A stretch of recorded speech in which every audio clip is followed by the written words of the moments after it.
வாழ்க வையகம், வாழ்க வளமுடன், குரு வாழ்க, குருவே துணை. நமது மன்றத்திலிருந்து ஏறத்தாழ ஒரு 20-21 பேர் பிரம்மஞானத்துக்கு போயிட்டு வந்தோம். அது தொடர்ச்சியாக இன்று அந்த பட்டமளிப்பு விழாவை, பிரம்மஞான அந்த பட்டமளிப்பு விழாவை சிறப்பான முறையில் நடத்தணும்னு சொல்லி எல்லாரும் கேட்டுக்கிறதுக்கு இணங்க இன்று நம்ம எல்லாரும் கூடியிருக்கோம். இதை வழங்குவதற்கு நெய்வேலி மன்றத்திலிருந்து அம்மா அவர்கள், பேராசிரியர் அவர்கள் வந்திருக்கிறாங்க. அவங்க முன்னிலையில் தான் இதை நம்ம நடத்தணும்னு ஏற்கனவே நம்ம முடிவு பண்ணோம். அதன்படியே இன்று நம்ம சிறப்பான முறையில் நடத்தி கொடுக்குமாறு அம்மாவை மிகவும் தாழ்மையுடன் கேட்டுக்கொள்கிறோம்.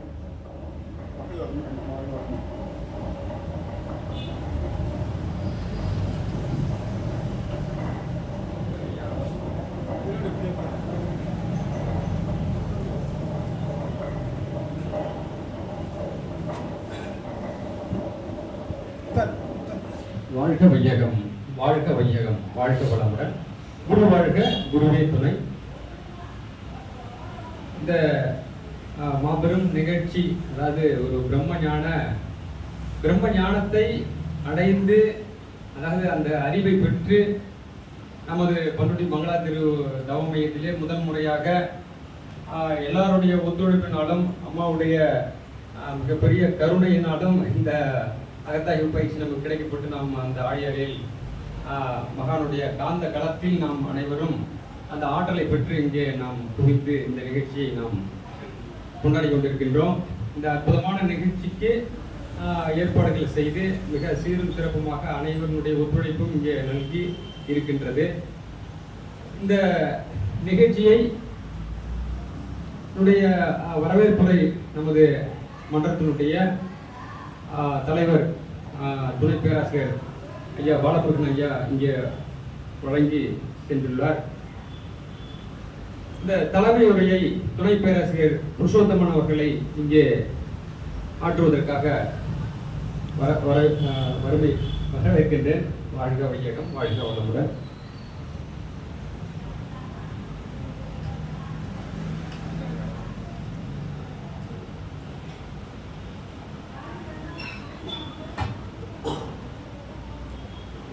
வாழ்க வையகம், வாழ்க வளமுடன், குரு வாழ்க, குருவே துணை.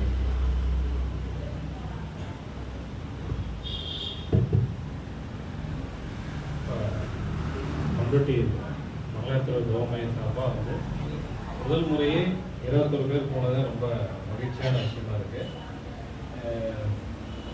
நாங்கள் முதல் முறையாக பிரம்மஞான பயிற்சி போனப்போ எங்களுக்கு ஒரு உணர்வு ஏற்பட்டது. கண்டிப்பாக அவங்க எல்லாருக்கும் இருக்கும் அப்படின்னு நம்புகிறேன். அந்த உணர்வு ஒரு சிலருக்கு மன மகிழ்ச்சியாகவும், சிலருக்கு மன அமைதியாகவும், மன நிம்மதியாகவும் சில பேருக்கு வெளிப்படுத்திருக்கோம். ஒவ்வொருத்தருக்கும் ஒவ்வொரு மாதிரியான ஒரு அனுபவம் கிடைச்சிருக்கோம்.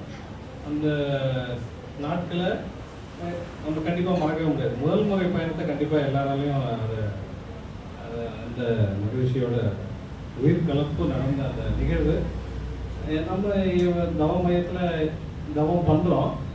இருந்தாலுமே அங்கே போய் பண்ணுறதுக்கு ஒரு சின்ன வித்தியாசம் இருக்கும்.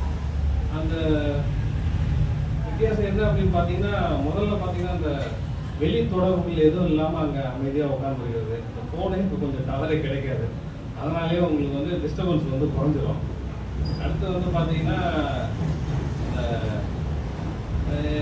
இந்த வேலை செய்யணும், அந்த வேலை செய்யணும், சமைக்கணும், அடுத்த வேலைக்கு என்ன சமைக்கணும், இந்த மாதிரி எண்ணங்கள்லாம் ஏற்படாத அளவுக்கு அந்த சாப்பாடு கரெக்டாக அந்த நேரத்துக்கு கொடுத்து கரெக்டாக இருட்டுனா அடுத்தடுத்து நம்ம வேலையை பார்க்குற மாதிரியான ஒரு தொடர் நிகழ்வுகள் இருந்துகிட்டே இருக்கும். ரெஸ்ட்லெஸ்ஸாக இல்லாத மாதிரி இந்த நிகழ்ச்சிக்கு அப்புறம் அடுத்து இந்த உடற்பயிற்சி எத்தனை பேர் உடற்பயிற்சிக்கு போனீங்கன்னு தெரியல. காலையில் எழுந்துச்சு உடற்பயிற்சி அங்கே பண்ணும்போது நிறைய கரெக்ஷன்ஸ் சொல்லியிருப்பாங்க. சின்ன சின்ன மிஸ்டேக்ஸ் சொல்லிக் கொடுக்குறவங்க, நிறைய ஆசிரியர் சொல்லிக் கொடுக்கும்போது சின்ன சின்ன மிஸ்டேக்ஸ் வரும். அதெல்லாம் கரெக்ஷன் பண்ணுறதுக்கு ஒரு நல்ல ஒரு வாய்ப்பு. அடுத்து பார்த்தீங்கன்னா அந்த அமைதியான சூழலில் தியானம் பண்ணுறதுக்கு கிடைச்ச வாய்ப்பு. அதை இந்த நிகழ்வு எல்லாம் இப்போ முதல் முறை நான் போயிட்டு வந்தது, நீங்கள் போய் வந்ததை ஞாபகப்படுத்திருக்கு. அந்த மயில், அந்த அமைதியான சூழல், இது எல்லாமே அந்த இயற்கையாக அந்த பார்க்கில் நடக்கிறது எல்லாமே கண் முன்னு வந்து போகுது. இத்தனை ஒரு மகிழ்ச்சியான ஒரு விஷயங்கள் மொத்தமும் வந்து தொகுத்து நமக்கு வரதுக்கு காரணமா இருந்தது.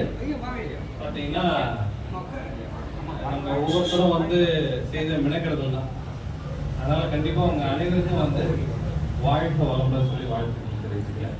ஏன்னா ஒவ்வொருத்தரும் தனிப்பட்ட முறையில் அந்த மெனக்கெடுதல் செய்ததுனால தான் வந்து என்ன பண்ண முடியுது, தவமயத்தை பயன்படுத்தி அந்த பயிற்சிகள் எடுக்க முடியுது.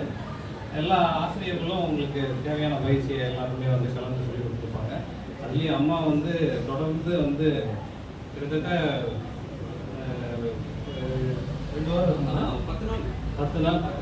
10 நாள் தொடர்ந்து பயிற்சி 20 மணி நேரம் 20 மணி நேரம் ஆமா சொல்ல போனா அவங்க எடுத்தது நமக்கு கொடுத்தது 20 மணி நேரத்துல கொடுத்தாங்க.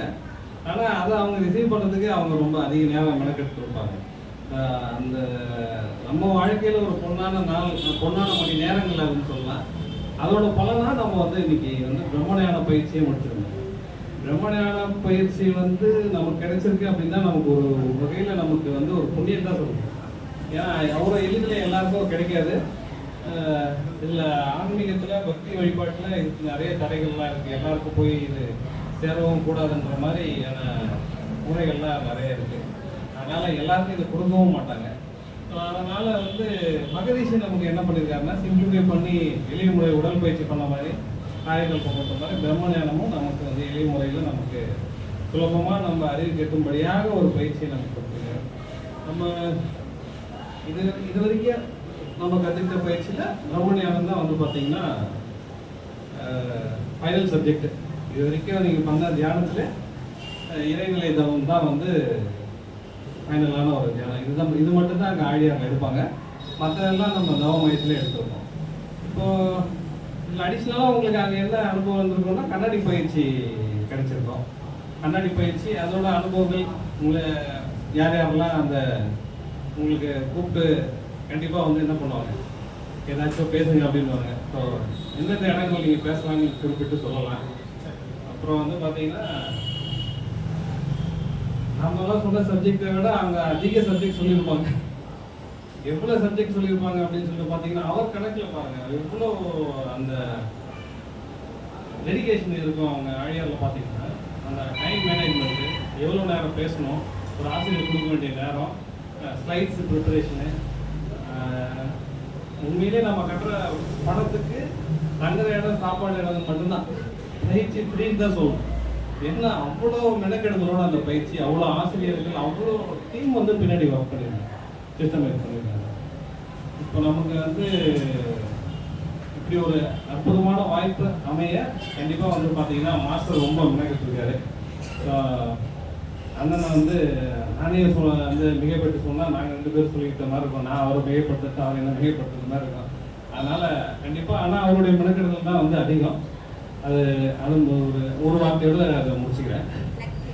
அப்புறம் வந்து பார்த்தீங்கன்னா மெயின் வந்து இதை சக்ஸஸ் பண்ணணும் அப்படின்னு பார்த்தீங்கன்னா இங்கே சப்ஜெக்டை ஃபுல்லாக நல்லா தெரிஞ்சுக்கிட்டு நல்லா பயிற்சி எல்லாருமே பண்ணிட்டு போய் அங்கே பிரம்மஞானம் அட்டன் பண்ணியிருக்கீங்க. அதுதான் ஒரு ஸ்பெஷல். எல்லாருமே காலையில் வந்து தவம் அட்டன் பண்ணுறது, பயிற்சி அட்டன் பண்ணுறது, அகத்தாய்வு சப்ஜெக்ட் ஃபுல்லாக கேட்டது. இதெல்லாம் தாண்டி காலையில் டெய்லி ஃபோட்டோ பார்க்கும்போது சங்கல்பம் நடக்குது, அதெல்லாம் ஒரு மகிழ்ச்சியாக இருக்குது. இப்போ பல விஷயங்கள் லைஃப்பில் போயிட்டு இருக்கும்போது நம்ம தவ மையத்தில் இவ்வளோ விஷயம் நடந்துட்டு இருக்கு அப்படின்னும் போது ரொம்ப மகிழ்ச்சியாகவும் இருக்குது. அதுக்காக ஒரு மெனக்கிட்ட ஒவ்வொரு நபரையும் நினைக்கும் போது இன்னும் மகிழ்ச்சியாக இருக்கும். அதாவது அரேஞ்ச்மெண்ட் பண்ணலாம், பட் ஆனால் அதை வந்து அட்டன் பண்ணுறதுக்கு எவ்வளோ பேர் வராங்க, ஏர்லி மார்னிங்லேயே இவ்வளோ பேர் வராங்க அப்படின்றது ரொம்ப மகிழ்ச்சியாக இருக்குது. இத்தனை பேரும் வந்து முதல் முறையே வந்து 21 பேர் போயிருக்கோம். அடுத்த முறை பஸ்ஸில் தான் போனோம். மொத்தமாக வந்து ஒரு பேட்ச் ஃபுல்லாக 12 டிக்கெட் எடுக்கணும். அதுதான் வந்து அடுத்த கட்ட திட்டமாக இருக்குது.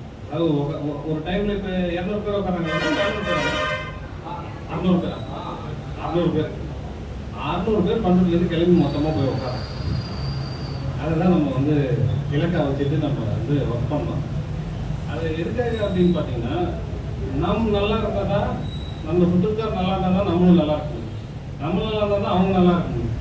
நம்ம போனோம், நம்ம பயிற்சி பண்ணோம், முதல் முறையாக போனப்போ நம்மளையான கற்றுக்கிட்டோம் போதும் அப்படின்னு தான் தோணுச்சு. நம்ம பயிற்சி பண்ணுறோம், நம்ம அதை தியான பயிற்சிகளை வந்து மேற்கொள்கிறோம், நம்மளை வந்து தன்னிலை மேம்பாட்டு கொண்டு போகிறோம், அது போதும் அப்படின்ற ஒரு எண்ணம் இருந்துச்சு. ஆனால் வந்து அருள்நிலை பயிற்சிக்கு போகும்போது தான் வந்து இல்லை இது வந்து பத்தாது.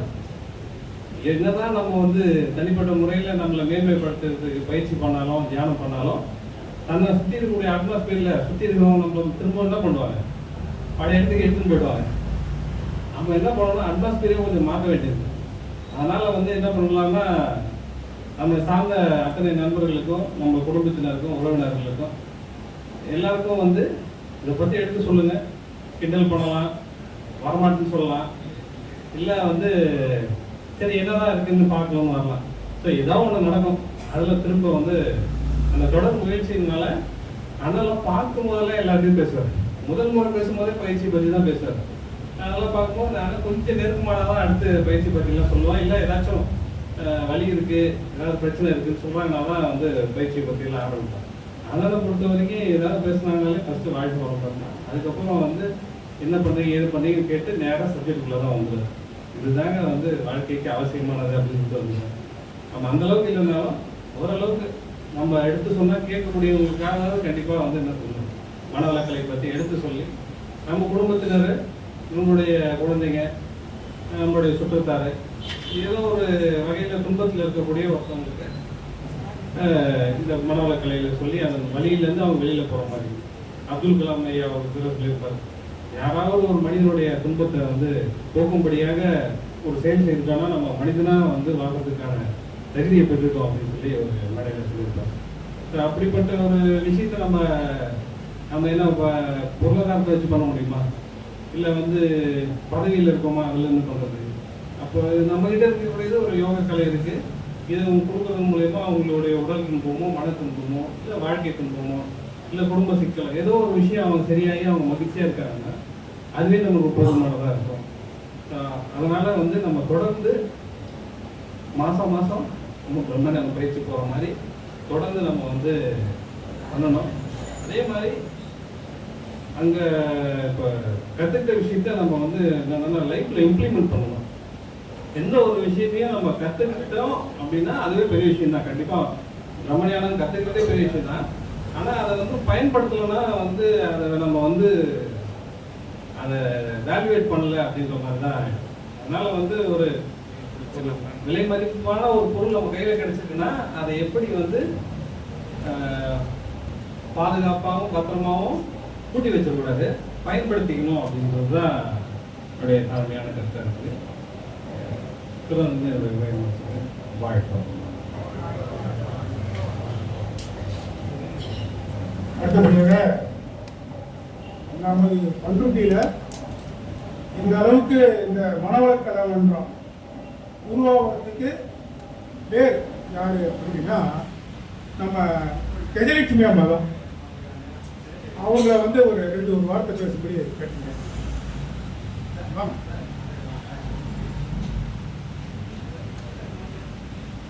பண்ருட்டியில் மனவளக்கலை மன்றம் அப்படின்னு ஒன்று உருவாகிறதுக்கு அடிப்படை நம்பர் 1 காரணம் அவங்க தான். அவங்க சும்மா ஒரு வார்த்தை மன்றம் எப்படி உருவாகி எந்த லெவலில் போயிட்டு இருக்கு சும்மா. அனைவருக்கும் மாலை வணக்கம். வாழ்க வையகம், வாழ்க வையகம், வாழ்க வளமுடன். எல்லாம் எப்படி இருக்கீங்க? எல்லாம் பிரபஞ்சத்துக்கு போயிட்டு இருக்கீங்க. முகத்தெல்லாம் பார்த்தா ஒரே ஒளியாக தெரியுது. நீங்கள்லாம் விட பண்ணீங்க நல்லா. பார்த்தீங்கன்னா நாங்கள் உடம்பு சரியில்லைன்னு தான் நாங்கள் கடலூரில் பண்ருட்டியில் பார்த்தீங்கன்னா இந்த யோகா வரதுக்கு முன்னாடி நாங்கள் கடலூரில் தான் ஃபஸ்ட்டு கற்றுக்கிட்டோம். அப்போல்லாம் தியானம்லாம் முனிவர்கள் தான் செய்வாங்க, அதாவது ஃபேமிலியில் இருக்க இல்லாதவங்க தான் செய்வாங்கன்ற ஒரு காலம் 20-22 வருஷத்துக்கு முன்னாடி. அப்போ போயிட்டு நீங்கள் வாங்க, உங்கள் உடம்பு நல்ல கண்டிப்பாக நல்லா ஆகிடும், நீங்கள் வாங்கன்னு கூப்பிட்டு போனாங்க. இந்த சித்தி தான் லலிதா அம்மா அவங்க தான். ஆனால் இங்கே போனோடனே எனக்கு பிடிச்சதே பார்த்தீங்கன்னா மகரிஷியோட தியானத்தெல்லாம் விட அவங்களுடைய கொள்கைகள் தத்துவங்கள்லாம் தான் எனக்கு ரொம்ப பிடிச்சிருந்தது. பார்த்தீங்கன்னா அவங்க எல்லாரையும், அதாவது பாமர தோழன்னு சொல்லுவாங்க மகரிஷி. அவங்க உலக நல தொண்டன்னு சொல்லுவாங்க. அவங்களுடைய கொள்கையை ஃபுல்லாக பிடிச்சி தான் நாங்கள் மணப்பாக்கம் கிராமத்துலேருந்து நாங்கள் அங்கேருந்து போவோம் வளர்ந்தோம். அப்போல்லாம் பஸ் வசதியெல்லாம் ரொம்ப கம்மி தான். ஆனால் அவருடைய கொள்கையை பிடிச்சி போனோம். அடுத்தது பண்ருட்டிக்கு அந்த மண்டலத்தை கொண்டு வந்தோம். எல்லாத்தையும் கொண்டு வந்தாலும் இன்னைக்கு இந்த அளவுக்கு பார்த்துக்குள்ளே எனக்கு வார்த்தையிலே வரல. சிவா சாருக்கு நான் பெரிய நன்றி தான் சொல்லிடுவேன். பார்த்தீங்கன்னா மகரிஷி எப்படிலாம் ஆசைப்பட்டாங்களோ அந்த மாதிரி தான் அவர் செஞ்சுட்டு இருக்காரு. எங்களால் கூட இருக்க முடியுதோ இல்லையோ அதை பார்த்து நாங்கள் கண்டிப்பாக சந்தோஷப்படுவோம். பார்த்தீங்கன்னா இன்னைக்கு 21 பேர் பிரம்மஞான பயிற்சிக்கு போயிருக்காங்கன்னா எவ்வளோ பெரிய விஷயம் பாருங்கள். இது சாதாரண விஷயம்லாம் இல்லை. நாங்கள் 10 பேரை கூப்பிட்டு நகை வியாபாரிகள் சங்கத்தில் கூப்பிட்டு அவங்களெல்லாம், ஆனால் இன்னைக்கு நிறைய விழிப்பு நீங்கள் சான்றோர் ஆண்டோர்லாம் இருக்கிட்டே நீங்கள் கட்டி புரிஞ்சுக்கிறீங்க. அப்போல்லாம் கண்டிப்பாக வரவே மாட்டாங்க. ஒரு வீடாக போய் சொல்லி தான் சார் கூப்பிடுவாங்க. நீங்கள் வாங்க இதை வந்து செஞ்சு பாருங்கள், உடற்பயிற்சி நல்லா இருக்கும், அது நல்லா இருக்கும், ஒவ்வொன்றா பேசி தான் கொண்டு வந்தோம். பழனிவேல் ஐயா ஓபி பழனிவேல் சொல்லிட்டு நெய்வேலியில் இருக்காங்க. அவங்க தான் எங்களுக்கு ரொம்ப ஆர்வம்லாம் கொடுத்து டிப்ளமோ கோர்ஸு எல்லாம் கொண்டு வந்தாங்க. இதெல்லாம் கொடுக்க மாட்டேன்னு சொல்லிட்டாங்க நெய்வேலியில். அப்போல்லாம் நாங்கள் அழுதுட்டோம், இதெல்லாம் கொடுக்கலன்னு சொல்லிட்டு. ஏன்னா இந்த பேரில் அவ்வளோ தீவிர பக்தி மாதிரி ஆகிட்டோம் மகரிஷி பேரில். அது குருன்றதையும் தாண்டி எங்களுக்கு ஏதோ குடும்ப நண்பர் மாதிரி அவர் மனசில் அப்படி ஆயிடுச்சு. இப்போ பார்த்தீங்கன்னா நாங்கள்லாம் செஞ்சதெல்லாம் விட உங்களெல்லாம் பார்க்கல எனக்கு அவ்வளோ மனசு சந்தோஷமாக இருக்குது. எனக்கு உடல் ரீதியாக கொஞ்சம் பிரச்சனை, அதனால தான் நான் அதிகமாக வர முடியாத சூழ்நிலை. ஆனால் சிவன் மாஸ்டர் செய்கிறத பார்க்கல எனக்கு அவ்வளோ சந்தோஷமாக இருக்குது. நாங்கள் ஆரம்பத்தில் இப்படி தான் இதை ரொம்ப ஸ்டெப் எடுத்து இது எப்படியாவது மக்கள் மத்தியில் கொண்டு போயிடணும், வீடு வீடாக போய் நோட்டீஸ் கொடுக்குறது, எப்படியாவது வர வைக்கணும்னு நினைக்கிறது. இன்றைக்கி வாட்ஸ்அப் அதெல்லாம் வந்துச்சு, எல்லாம் அனுப்புகிறாங்க. ஆனால் அன்னைக்கு இருந்த சூழ்நிலைக்கு அன்னைக்கு ஓகே. ஆனால் இன்றைக்கி அவங்க செய்கிறதுக்கு பெரிய பாராட்டு. வாயால் மட்டும் சொல்லாத மகரிஷி அவரும் அவர் குடும்பமும் வாழ்க வளமுடன் என்று வாழ்த்தி உங்கள் எல்லாரையும் வாழ்த்தணும். நீங்கள் பிரம்மஞானத்துக்கு போயிட்டு வந்துருக்கீங்க, நீங்களும் எங்களை சேர்த்து வாழ்த்துங்க. வாழ்க வளமுடன். வாழ்க வளமுடன். அடுத்தபடியாக அம்மா லலிதா அம்மா அவர்களை அன்புடன் வரவேற்கிறோம்.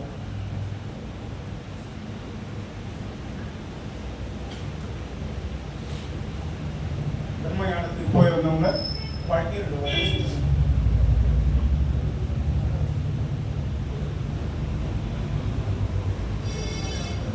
வாழ்க வையகம், வாழ்க வளமுடன், வாழ்க வளம்.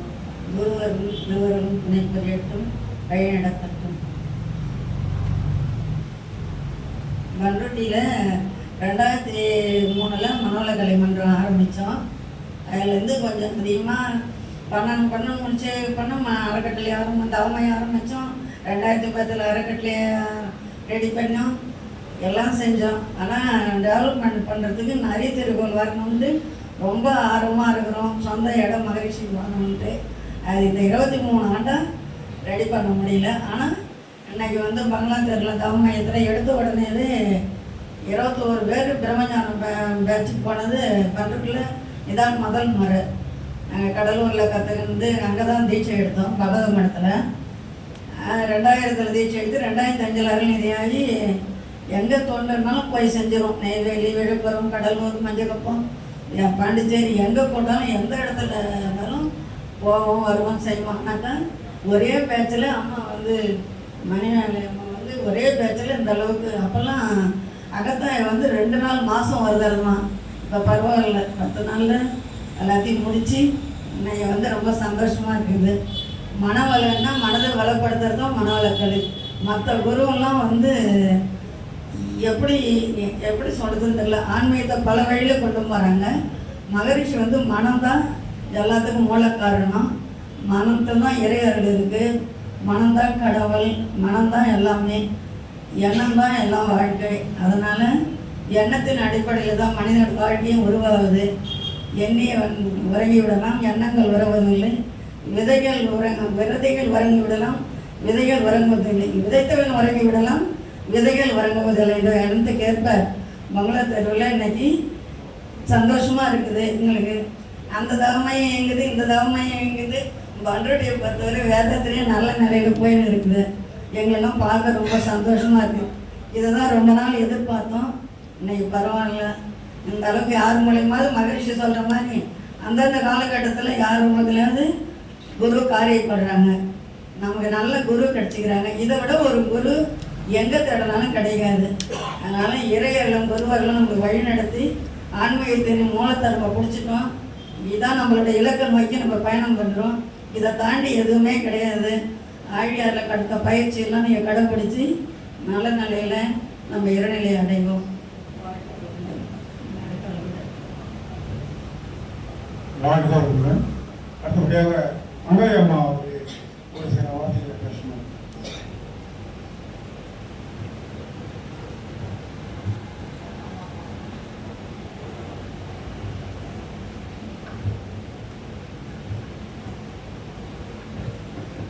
வாழ்க வையகம், வாழ்க வையகம், வாழ்க வளமுடன்.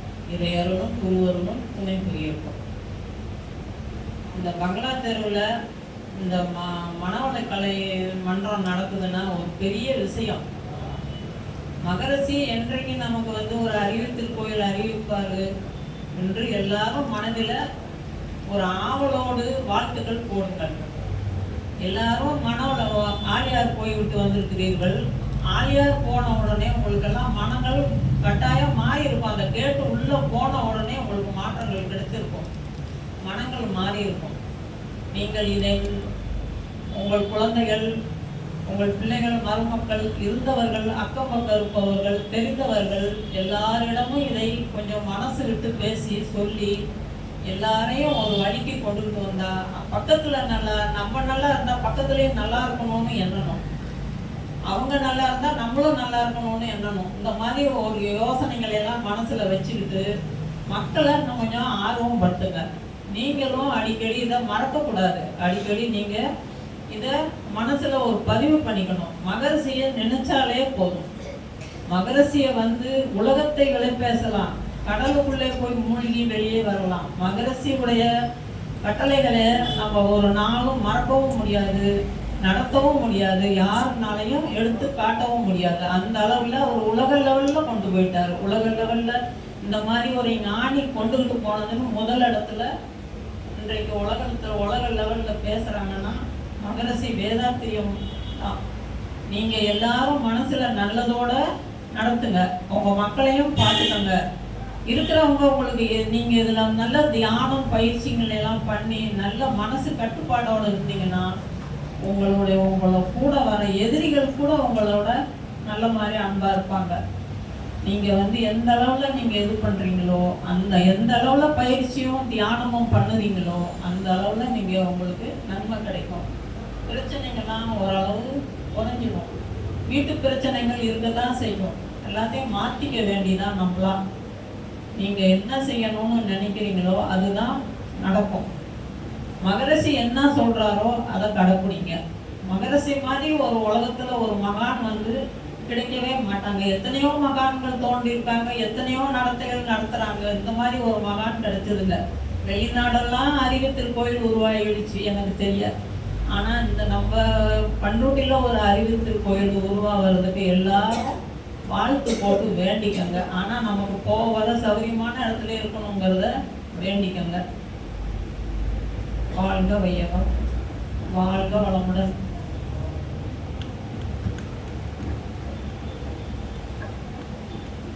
அடுத்தபடியாக அனுபவ உரைக்கு ஒரு 2 பேர் அவங்களுடைய அனுபவத்தை சொன்னாங்க. முதல்ல மூர்த்தி கூப்பிடுறேன். ஏன்னா ஃபயராக இருப்பார்.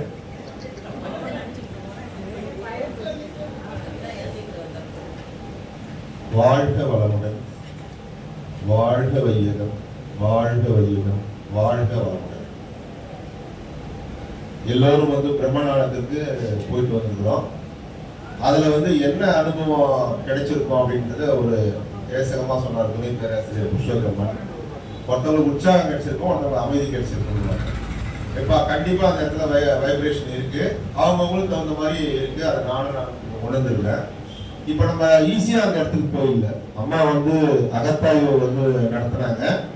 அவங்க நடத்தப்பட்ட ஒவ்வொரு விஷயத்தையும் இவங்க சொன்ன விஷயம் எல்லாமே 100% நமக்கு மனசுல பதிவு இல்லைன்னா கூட இவங்க சொன்னதை எல்லாமே வரிசைப்படுத்தி அங்க கிளாஸ் வச்சு அந்த கிளாஸ்ல ஒன்று ஒன்றா நடத்தினாங்க. அவங்க கேள்வி கேட்கறதுக்குள்ள மனசுல இருந்து ஆன்சர் வந்தது. ஒரு சில நேரத்துல வெளியிலேயும் ஆன்சர் வந்தது. அது நம்ம மன்றத்துக்கு கிடைச்ச ஒரு பெரிய வெற்றியா நான் கருதுறேன். அதுக்கு காரணம் அம்மா தான். அவங்கள குறிப்பிட்ட நேரத்துக்குள்ள இட்டு நம்ம எல்லாரும் 21 பேர் போற அளவுக்கு அகத்தாய கிளாஸ்ல எல்லாரும் நல்லா பெற்று போய் கலந்து வச்சது நம்ம மாஸ்டர் ஒரு காரணம். இதுக்கு பாலமுருக ஐயா அவருடைய அனுபவம், ஆசீர்வாதம், நிறைய பெரியவங்க அவங்க தொழிலாளர் அவங்களுடைய ஆசீர்வாதம். இப்ப எல்லாமே ஒரு குடும்பமா போயிட்டு வந்தோம், ஒரு குடும்பமா போயிட்டு வந்தோம். இந்த உணர்வோட நம்ம இருக்கிறோம், ஒருத்தர் நண்பை பரிமாறிக்கிறோம், உணவு வாங்கி கொடுத்தாங்க, ரொம்ப சந்தோஷமா இருந்தது. இது ஒரு நிகழ்ச்சியா தான் இருந்தது. டூர் போறதுன்னா ஒரு ஹாப்பியா இல்லாம அறிவுபூர்வமா போய் ஆன்மீக ரீதியாக போய் வந்தோம். அப்புறம் மாஸ்டர் அங்க மாரியம்மாவோட அனுபவ தெரிஞ்சவங்க அவங்க மூலியமா போயிட்டு அங்கேயும் போய் நம்ம சந்தேகத்தை கேட்டு தெரிஞ்சுக்கணும். இது எல்லாமே வந்து பாத்தீங்கன்னா நமக்கு என்ன புரிய வச்சிருக்குன்னா, இதுவே அந்த வாழ்க்கை வேற. இப்ப நம்ம உள்ள வந்ததுக்கு அப்புறம் அன்பும் கருணையுமா அன்புன்றத கடைசி ஸ்டேஜ் அவங்க சொல்லிடுறாங்க. இந்த அன்பும் கருணை எப்படி வரும்னா அறிவால உணர்வோம். இந்த அறிவு தான் வந்து உடம்புல வந்து ஒவ்வொரு செல்லியும் மையத்துல இருக்கு அப்படின்றத நிறைய புரிய வச்சு ஒவ்வொரு விஷயத்தையும் நமக்கு வந்து தெளிவா சொன்னாங்க இந்த பேராசிரியர்லாம். அவங்களும் வேகமா சொன்ன மாதிரி இருக்குது. வேகமா சொன்ன மாதிரி ஏன் இருக்குதுன்னா, நம்ம மனசுல வந்து கொஞ்சம் அலை அதிகமா இருக்கிறதுனால. இன்னும் நம்ம அமைதியா உட்காந்து கேட்டா அவங்க எவ்வளவு வேகம் சொன்னாலும் அதை மனசுல பதிவு வச்சுக்க முடியும். அதுக்கு தொடர்ந்து நம்ம இங்க வந்து பயிற்சி பெறணுன்றது எல்லாருடைய ஆசை. இதுக்கு காலம் ஒப்படைக்கணும். அருள் தந்தை வேதாத்திரி ஐயா அவர்களும் நமக்கு வந்து ஆசி வழங்கணும். நிறைய பேர் பேச இருக்குதுங்க. அப்புறம் அந்த உயிர்கள் வந்து ஒன்றிலிருந்து 1 அறிவிலிருந்து 6 அறிவு வந்திருக்குது அப்படின்னு சொல்லி சொன்னாங்க. இது எல்லாமே வந்து நான் வந்து புக்கில் படிச்ச விதத்துல பரிணாம வளர்ச்சி அப்படின்னு தான் நான் சொல்லிட்டு இருந்தேன். பரிணாம வளர்ச்சின்றது இந்த மிஷினு, இந்த இயந்திரங்கள், இதுதான் பரிணாம வளர்ச்சி. சக்கரம் கண்டுபிடிச்சதுக்கு அப்புறம் தான் மனித குலம் வளர்ச்சி அடைந்தது தீர்க்கமான ஒரு இது. ஆனா உயிரினமே எப்படி ஒரு வளர்ச்சி அடைஞ்சது அப்படின்றத தெளிவா புரிய வச்சுட்டாங்க. அப்புறம் எனக்கு ரொம்ப நாள சந்தேகம் வந்தது, இந்த காந்த புலம்லாம் வந்து இது ஏன் பஞ்சபூலத்துல வந்து சேர்க்கல, இது 6வது பூலம் ஏன் சேர்க்கலன்னு ஒரு கேள்வி இருக்குது. இந்த 5 பூலம் நடந்தது கூட இந்த காந்த புலம் நம்ம வந்திருக்குதுன்றதை அவங்க மெய்ஞானமாகவும் விஞ்ஞானமாகவும் நமக்கு புரிய வச்சாங்க. பெரிய சப்ஜெக்ட் இது. இந்த பெரிய சப்ஜெக்டை வந்து நம்ம கொஞ்சம் கொஞ்சமா உருவாக்கிட்டு நம்மளும் வாழ்க்கையிலையும் நம்ம சங்கதிகளையும் தெளிவடை செய்யணுன்றதை கேட்டுக்கிறேன். நிறைய பேர் வந்து பேசணும். வாய்ப்பு கொடுத்த ஆசிரியர் மற்றும் அனைவருக்கும் நன்றியை தெரிவித்துக்கிறேன். நன்றி. வாழ்க வையகம், வாழ்க வையகம், வாழ்க வளமுடன்.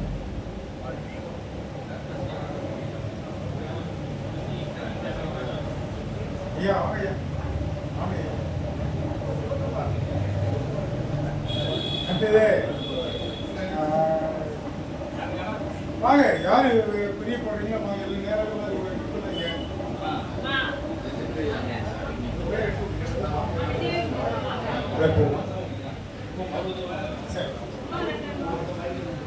விஜயலட்சுமி ஒரு வார்த்தை எல்லாரும் வந்து ஒரு 2 நிமிஷம் எடுத்துங்க, அதிகமாக எடுத்துக்கலாம்.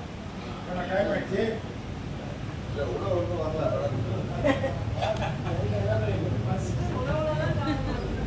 வாழ்க வையகம், வாழ்க வையகம், வாழ்க வளமுடன். குரு வாழ்க, குருவே துணை.